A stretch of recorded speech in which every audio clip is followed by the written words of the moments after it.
అసలు మనిషికి మతం ఎందుకు? మనిషికి మతం ఎందుకు?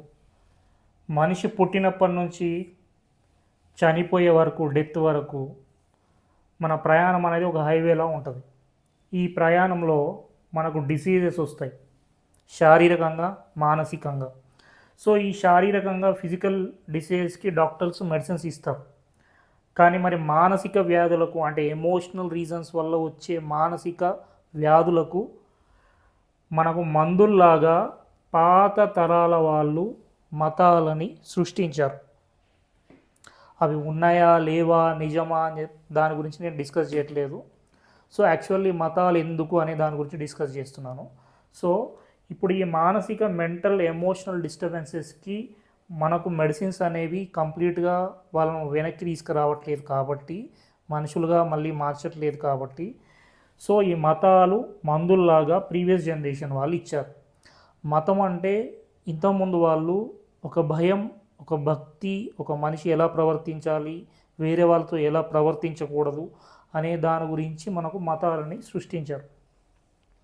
సో ఈ మతం ఏంటి? ఒక మెడిసిన్ లాగా. ఇప్పుడు మీకు ఏదైనా బాధ అనిపిస్తే, ఏదన్నా భయం అనిపిస్తే, కొంతమంది దేవుడి దగ్గరికి వెళ్ళి నాకు అది కావాలి ఇది కావాలని అడుగుతారు. కొంతమంది నాకు ఇలాంటి బాధలు ఉన్నాయి, సో వీటన్నిటి నుంచి బయటపడేయి అని చెప్పేసి అడుగుతారు. బికాజ్ ఇక్కడ మనము మతాలలో సృష్టించుకున్న ఈ టెంపుల్స్ కావచ్చు, మసీదులు కావచ్చు, చర్చిలు కావచ్చు, లేకపోతే ఎనీ రిలీజియస్ ప్లేసెస్లో వాళ్ళ ఏంటంటే ఆ ప్లేస్కి వెళ్ళినప్పుడు మనం ఒక సూపర్, అంటే మనకు కనబడని ఒక అదృశ్య శక్తి, దాన్ని దేవుడు అంటున్నాం. ఇక్కడ గాడ్ వచ్చాడు.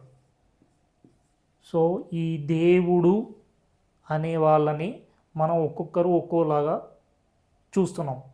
సో ఒక్కొక్కరు ఒక్కొక్క మతం వాళ్ళు ఒక్కొక్క దేవుడి కింద చెప్తున్నారు. సో ఇక్కడ ఫైనల్లీ మనకి ఏంటంటే మనిషి ప్రశాంతంగా ఆరోగ్యంగా బ్రతకడానికి మనకి ఈ మసీదులు కానీ, చర్చెస్ కానీ, టెంపుల్స్ కానీ ఇవన్నీ వచ్చాయి. ఎందుకు? మీకున్న బాధలను ఎవరో ఒకరికి చెప్పుకుంటే వాళ్ళు తీరుస్తారు అనే ఒక నమ్మకం. So everything is depends on your belief system. మీరు నమ్ముతున్నారు కాబట్టి మీ సూపర్ కాన్షియస్ పవర్, మీ mind, this is called as epigenetics అంటాము.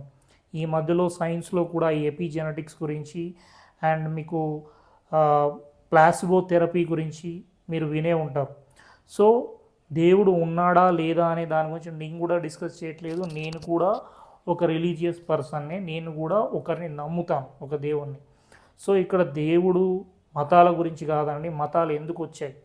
సో ఇప్పుడు మతం చేయాల్సింది ఏంటి? మనుషుల్ని మనుషుల్లాగా బ్రతకనివ్వాలి, ప్రశాంతంగా జీవితం మొత్తం ఆరోగ్యంగా ఉండడానికి ఈ మతాలు అవసరం పడతాయి, ఒక మెడిసిన్ లాగా.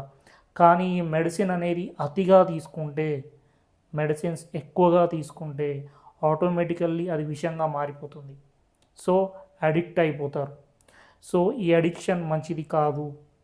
ఏదైనా అవసరం ఉన్నంత వరకే, మనుషుల ప్రాణాలు తీసేంత వరకు మతాలను మనం మెడిసిన్స్ లాగా తీసుకోకండి.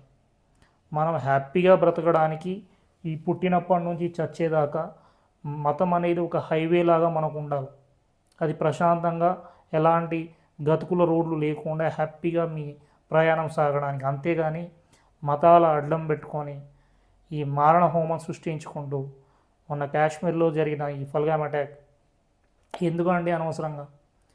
మతం అనేది ఇప్పుడు ఏమైపోయింది, మెడిసిన్ కంటే అడిక్షన్ లాగా మారిపోయింది. ఈ అడిక్షన్ నుంచి బయటకు వస్తే అందరము హ్యాపీగా ఉండొచ్చు.